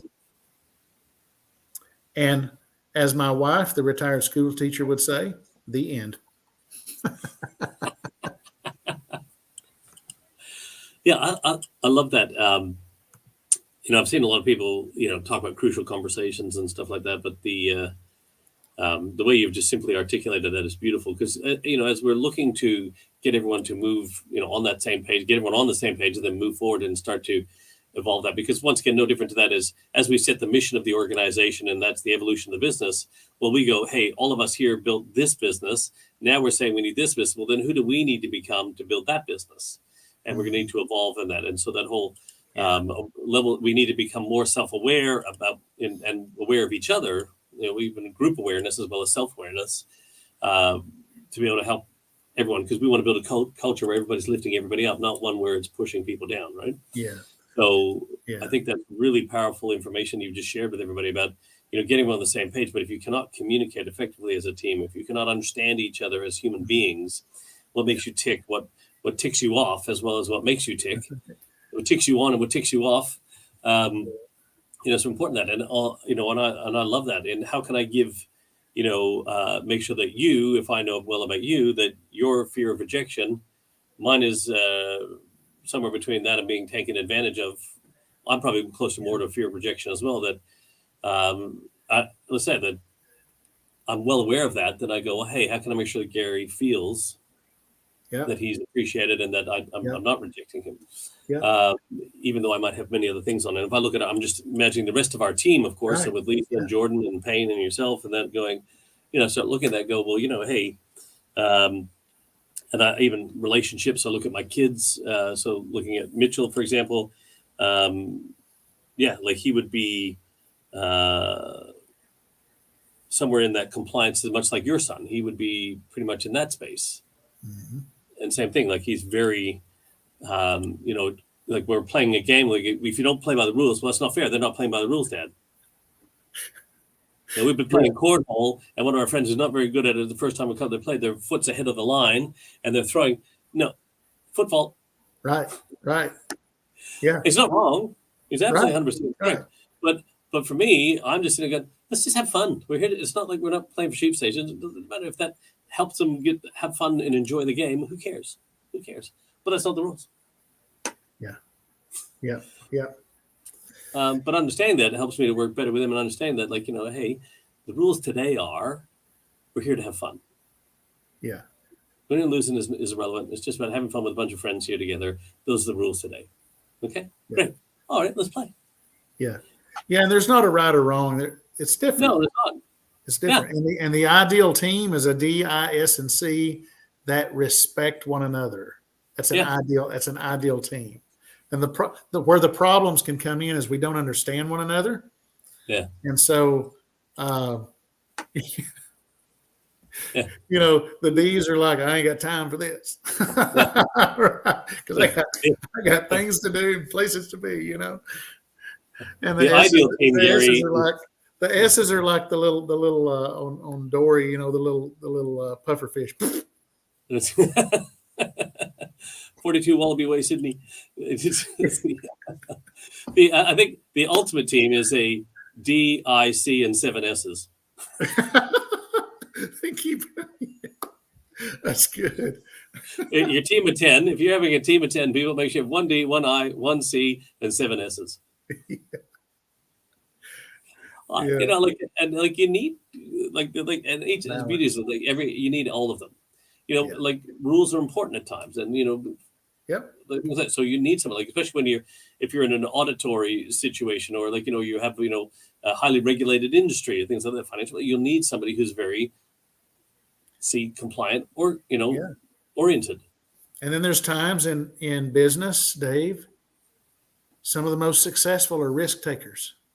Take the risk, right? And so there's all those components that matter, Yeah, I think it's critical. So, man, thank you so much for sharing that. I've made so many notes here. Once again, whenever I go through human behavior, you're always learning something. Whenever you do that, I've got all this notes I've been drawing on my whiteboard on my table here, it's helped me even understand more and more and more the whole effective communication model, and that you've added now in this component of crucial conversations. I think the more that we're able to better communicate with each other, that we can reduce the need to have crucial conversations. So that they actually become crucial, because it seems like everyone's having a crucial conversation these days.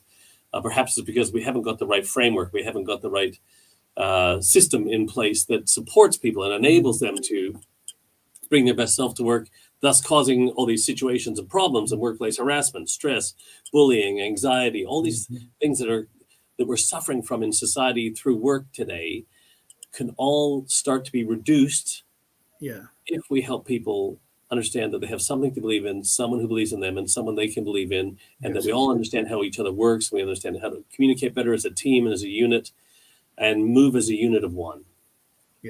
Yet still feel like I am an individual and not lose my individuality, because I noticed that high up in the thing, that this sense of individuality. I don't have to lose myself in here. It's like if we can create organizations like that, Gary. Can you imagine organizations like that all around the world, where people can bring their best self and become even more, and we find better ways to communicate and lift each other up and help each other do that, because leadership does not require a position or title to help each other become the best we can be. And that word "become" is huge. Because Dave, we're human, and we're going to make mistakes.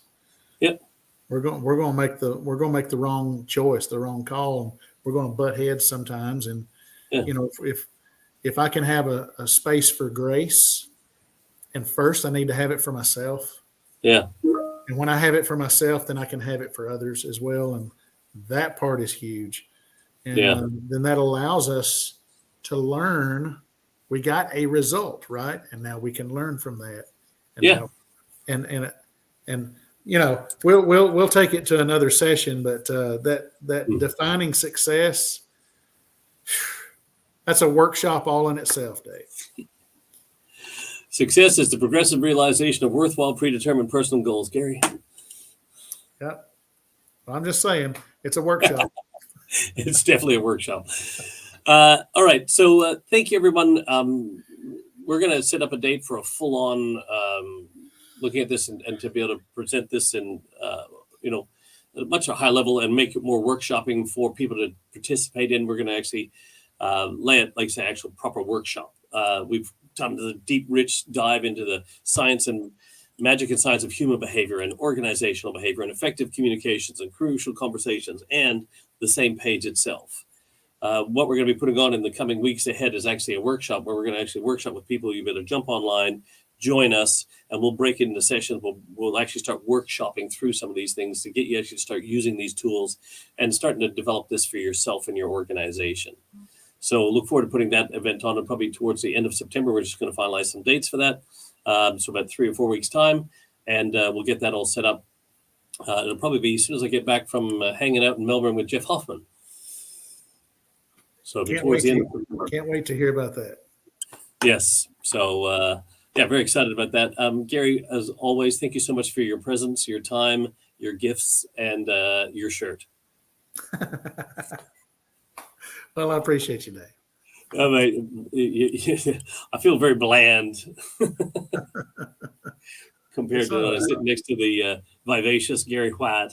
I don't mind being in the spotlight. It's all good. No, I appreciate that. And I'm happy to shine it on you. I have no problems with that at all. Mate, batten down the hatches. Stay safe and well. All our thoughts to all those people in other parts of Florida who are facing the storm as it shifts and moves around down there. The challenge of living in paradise is sometimes you have to put up with some of these challenges. Yep. But please all be safe and well. And we will. Portofino, yes. So thanks, guys. Pleasure, mate. Porfirio, Alonso. I don't know, is Alonso his middle name? I don't even know where Alonso comes from, but I know Alonso comes from Mexico, but I'm not sure exactly where the name Alonso fits into his actual naming. Yeah. But anyway, mate, thank you so much for tuning in. He was in the car driving, I think, all the way down. He was actually in Mexico, I think. He said he was actually in Mexico, tuning in as long as possible. So he's probably on his dial-up in Mexico. Yeah. And sipping on a margarita or a tequila while he was enjoying a cigar and listening to us two for the past 2 hours. Yeah. Time with Alonso is time well invested, that's for sure. Oh, I'll tell you what. And if you get a chance to see his comedy show, it's great. If you get a chance to learn comedy, learn from comedy from Alonso, please check out his work that he's doing on the road. It's fantastic. Gary, until next time, man, thank you so much for spending some time with us. My mindless name, he calls it. All right. Thanks, everyone, for tuning in, for comments. Throughout the series, we've done these live streams. They're always available for you to review later. And we'll look forward to catching up soon. In the coming weeks, we'll have some dates, and we'll be sharing that around very shortly once we finalize the exact date and time. Same bad time, same bad channel, same bad shirt. Yeah, it's all good. See you, everyone. Thank you. Bye.